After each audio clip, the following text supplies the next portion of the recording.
Welcome to the NBA Coast to Coast podcast, brought to you by thelines.com. Coming to you from the West Coast, Josh Lander, joined by my guy Nate Weitzer out there in Nolan's. And we are looking at a 12-game slate here on Wednesday after a weird duty Tuesday night slate that I don't think anybody predicted. An SGA-less Thunder dropping 150 on the Celtics. So that's what you can expect on these weird Tuesday nights, but now we've got a lot more to choose from, maybe some more normalcy in the NBA. In this one, we're taking a look at the T-Wolves struggling mightily, and they are playing host to the Blazers. Also got another game video and our player props up for you, so make sure to like and subscribe to that page. Also head to thelines.com, check out all the great written content we have up there for you guys about all this NBA stuff we're talking about, and our odds finder tool. That's where you can see all of the offerings right there from the US sportsbooks on all these NBA bets you might want to make, get the best odds, make those easy decisions for yourself. Nate, let's go ahead and get into this slate and then talk Wolves and Blazers. Yeah, it starts with Pacers plus 7.5 at the Sixers. Then those Thunder are still underdogs, plus 1.5 at Orlando, which still has the Wagner brothers suspended. Memphis minus 8 at Charlotte. No Gordon Hayward there. The other game we break down, Suns are up to plus 5.5 in Cleveland. That totals down to 217. Spurs are plus 9 at the Knicks.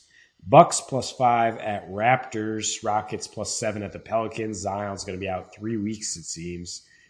Nets minus 5 at the Bulls. Nice total of 235 there. Heat minus 5 at Lakers. Hawks plus 1.5 at the Kings, who are on a back-to-back. And then the Warriors minus 7 at home against Detroit. This game, Portland was plus 1 when I got this earlier this morning. The money line was about even for Portland. Now they're at minus 1.5 and minus 120 on the money line. Totals at 234, pretty high. I guess people are going with the sheer logic of Portland beat Minnesota twice this year. It wasn't particularly close.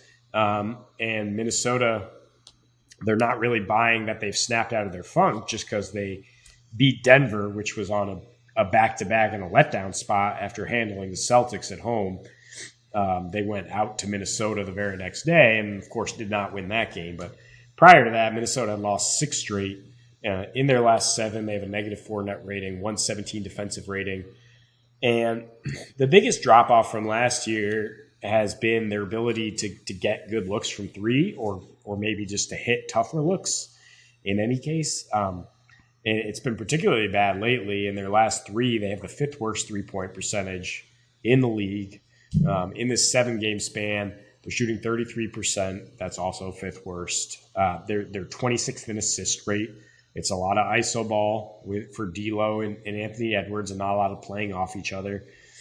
And somehow, some way, they're a terrible rebounding team with Rudy Gobert in there. I mean, this is not what the Jazz were like at all. They had probably worse personnel around Rudy in terms of helping him out. But right now, yeah, they're 28th in rebounding rate at home, and so it's resulting in a lot of second chance points, a lot of opportunities for the opposition to get points in the paint as well, and it's resulted in 5 of their last 7 games going over. I'm not really interested in the total, though. I think I love just having no spread, basically, and taking Portland because Portland's scoring really, really balanced. They're one of the few teams you can find that you like, okay, they don't score a high percentage off 3, off 2, off free throws. They can score in so many ways, and that makes sense because they have 2 dynamic guards and Jeremy Grant, who just continues to ascend rapidly. And they got Nurk back now, who actually helps their offense more than the numbers would show because he's a great screen setter, great role guy, just keeps it moving. Their pace is actually much faster when he's out there. And, with him back, they handled Charlotte. They lost at Golden State because he sat, and then he only had to play 14 minutes, but they handled Detroit. And also they have Gary Payton back right now, too. So that's really going to help, hound Anthony Edwards, who's basically been the offense for Minnesota, but not in an efficient way. I mean, at home, he's averaging 24 a game this year, but with a 107 rating. And he just flipped to the other side. Dame on the road this year, 28 points per game with a 120 rating. His last 3 against a Rudy Gobert team, 35 a game, 126 rating. hitting 6 threes at 45%. I don't know why I didn't put any of that in player props. You can definitely look at Dame hitting some threes tonight. And just some key stats. I mean, Portland, much better limiting paint points on the road, actually top 3 limiting paint points in their last 3 and limiting 2-point shooting. So if Minnesota's really morphed into a team that doesn't score from the perimeter anymore, that's trouble. And then the biggest thing is at home, Minnesota actually has the worst 3-point defense, 39% opponents shooting. And when you play a team like Portland, I mean, what else do you need to say? That's trouble when you can't defend the line.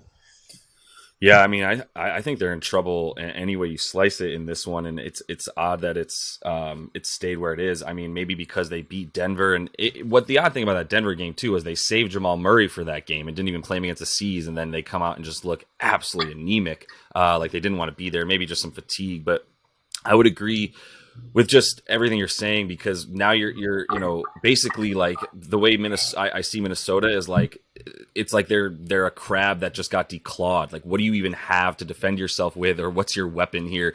It was last year fast break, 3-pointers, transition, actually some decent assist numbers as well, like moving the ball to a degree, and not even with guys like D'Lo and Cat, there was plenty of ball movement and no like sort of black hole situations. And now it's not even a black hole situation. It's just like, Ant, go get us a bucket. D'Lo, go get us a bucket. And then Rudy, can you try to get a second chance point? And the answer is no. Like, somehow they've been and continue to be one of the worst interior teams in terms of like any sort of attack to the rim and defending the rim. And I mean, Rudy's fine in terms of defending the rim. It's not like guys are scoring on him in the paint, but they're getting second chance points and they're kicking it out and they're getting plenty of threes. As you said, actually a good amount of uncontested threes that the T-Wolves are giving up as well this season. What's your sort of weapon here? Like, what are you doing that scares me? And the answer is nothing, because I can still get in and score on second chance points. They're in the bottom 5 giving up second chance points, giving up points in the paint, like with Rudy Gobert. So like you said, if you're not shooting well from deep, and that's totally predicated on unassisted threes at this point in time, there's really not any, there's like in the bottom 12 in terms of scoring assisted field goals from deep, right? Like all their 3-pointers made are unassisted because there's no ball movement there. So I'm not really sure what scares you about this team if their pace isn't going to like remain, if it is going to remain, in the 103 range, but you're still only putting up like either the 112 points that they were scoring before that Denver game. I mean, they were going over for a bit, but they were also giving up to like 122 or so that we've been talking about with that awful defensive rating. So no assists, scoring 111 a game over their last 7, even though they're giving up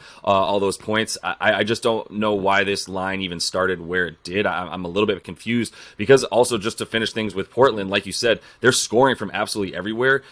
And the sort of the defensive presence of Nurk does seem like it's relevant. But to your point of the way that Jeremy Grant has been playing, like he's just a complete Swiss Army knife, man. So you got to continue to feel good about Portland in this situation. I don't know why you would even. I have no reasoning for feeling good about Minnesota. Yeah, I mean, that's a good reason to like the Portland over for sure. It seems like even an alternate over, they score like 130 plus when they really get it going, when they have all their guys. I think that's definitely in the realm of possibility here. I mean, Vegas is usually has a good reason to put things as a close line. But if we do get into a close game, there's no way I trust Minnesota. They've lost 4 of their last 5 that were within 6 points. They've lost 6 of their last 8 in that span. They're 22nd in offensive rating in the clutch, still a bad rebounding team in the clutch. And Portland is 5th in effective field goal shooting in the clutch, as you would expect with a Dame Lillard-led team. And I mean, now with Gary Payton out there, I mean, they were so good defensively early in the season. Josh Hart missed a little time recently. Nurk missed a little time. Now they just have their full swath of guys, and they're looking like one of the better all-around teams in the Western Conference. For whatever reason, they couldn't beat Golden State. It seems like they never can beat Golden State, really.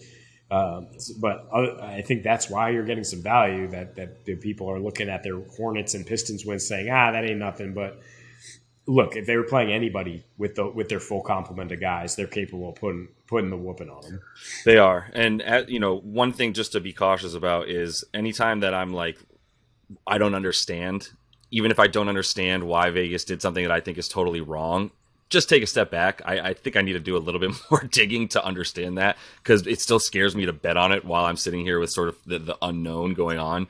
Maybe there's something we're missing, but it's just everything we've said about the way that Portland has been playing. I think they continue to be a team that, like, I look for them to be a second half team that I don't see any reason they can't get, a top 5 and definitely top 6 seed in the West right now. And that is all the time we have for you in this one. Make sure to like and subscribe to that page. Check out the other couple videos we have up for you on this big Wednesday night slate.